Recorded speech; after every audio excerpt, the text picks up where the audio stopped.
Netaji Subhash Chandra Bose India के सबसे बड़े लीडर और उनका अचानक से गायब हो जाना इंडिया की सबसे बड़ी मिस्ट्री। आज तक हम सब ने सिर्फ एक ही चीज सुनी है कि उनकी डेथ ताइवान में एक प्लेन क्रैश में हो गई थी, पर क्या ये सच है? तो अगले कुछ आने वाले मिनट्स में देखते हैं कि एविडेंसेस क्या कहते हैं। हिस्ट्री के अकॉर्डिंग 18 अगस्त 1945 को सुभाष चंद्र बोस की डेथ हो जाती है ताइवान में एक प्लेन क्रैश में। उस प्लेन क्रैश में 12 बॉडीज मिलती हैं, जिसमें से एक बॉडी को हॉस्पिटल ले जाया जाता है और सोर्सेज के अकॉर्डिंग वो बॉडी नेताजी सुभाष चंद्र बोस की थी। पर जब उस हॉस्पिटल में मीडिया और प्रेस पहुंचती है तो उन्हें कोई भी परमिशन नहीं मिलती वहां पर कोई भी पिक्चर क्लिक करने की, जहां फिर हॉस्पिटल के अंदर जाने की। इससे भी हैरानी की बात यह है कि नेताजी सुभाष चंद्र बोस का कोई भी डेथ सर्टिफिकेट जारी नहीं हुआ।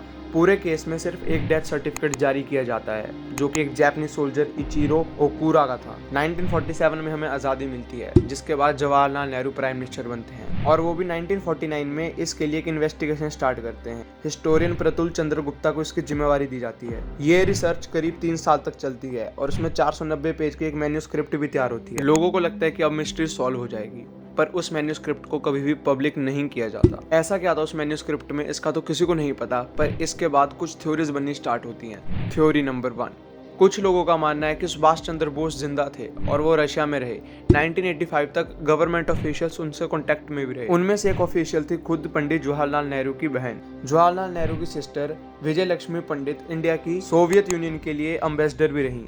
तो एक बार विजय लक्ष्मी पंडित सोवियत यूनियन की विजिट करती हैं और जब वो वापस आती हैं तो वो यहाँ पर एक मीटिंग के दौरान एक स्पीच देती हैं, जहाँ पर वो कहती हैं, रशिया में मैं एक ऐसे व्यक्ति से मिली जिनके बारे में सुनकर पूरा देश 15 अगस्त 1947 के आज़ादी वाले दिन से भी ज़्यादा खुश हो जाएगा। पर यह स्पीच खत्म होने से पहले ही पंडित जवाहरलाल नेहरू विजय लक्ष्मी जी को रोक देते हैं। ऐसा क्यों होता है ये किसी को भी नहीं पता। थ्योरी नंबर 2, गुमनाम बाबा। तो बात कुछ ऐसी है कि यूपी के फैजाबाद में एक घर था जहाँ पर एक गुमनाम बाबा नाम के एक बाबा रहते थे, जो किसी से भी नहीं मिलते थे। जब उन बाबा की डेथ होती है तो उनका सारा सामान सीज कर लिया जाता है, पर 2016 में इलाहाबाद हाई कोर्ट के ऑर्डर्स पर उनके 25 बक्सों को खोला जाता है। उन बक्सों में गोल चश्मे मिलते हैं, जर्मन मिलिट्री के द्वारा यूज की जाने वाली दूरबीन मिलती है, इंडियन गवर्नमेंट की कुछ चिट्ठियां मिलती हैं, जर्मन मेड एक टाइपराइटर मिलता है, जापानीज क्रॉकरी मिलती है, 2 बंगाली बुक्स मिलती हैं, 3 इंग्लिश बुक्स मिलती हैं और सुभाष चंद्र बोस की फैमिली की कुछ पिक्चर्स मिलती हैं। पर कुछ दिनों के बाद इस केस को भी बंद कर दिया जाता है।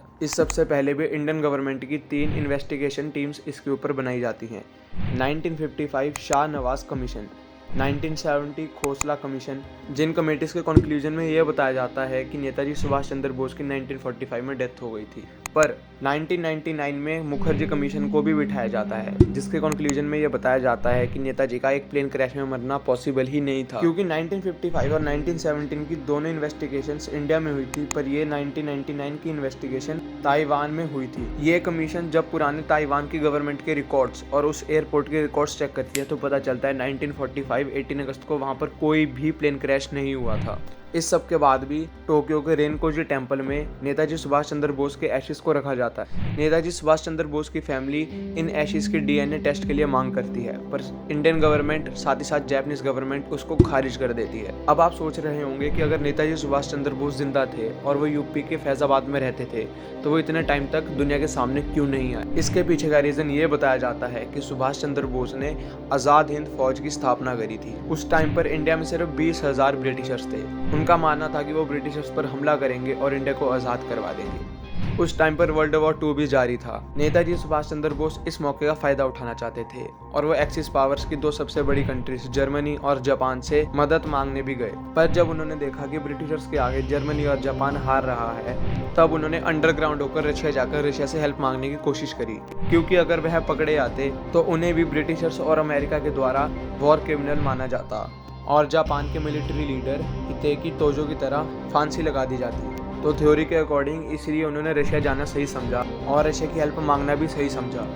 दूसरा रीज़न ये था कि अगर वह जीवित रहते तो 95% चांसेस हैं कि वो इंडिया के पहले प्रधानमंत्री भी बनते। हम ऐसा इसलिए भी कह सकते हैं क्योंकि उन्होंने अपनी बुक्स में इंडिया की इकोनॉमिक पॉलिसीज़, इंडस्ट्रियलाइजेशन पॉलिसीज़ और फॉरेन पॉलिसीज़ भी रेडी कर रखी थी, जिसकी वजह से इंडिया के पॉलिटिशियंस ये नहीं चाहते थे कि वो लोगों की नज़रों में आए और प्रधानमंत्री का पद संभालें।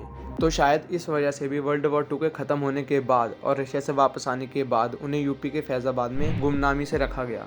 तो ये इम्पैक्ट था सुभाष चंद्र बोस का इंडिया पर। मेरी राय में तो उनकी कभी भी डेथ प्लेन क्रैश में हुई ही नहीं। आप अपनी राय कमेंट में बताएं। Thanks for watching.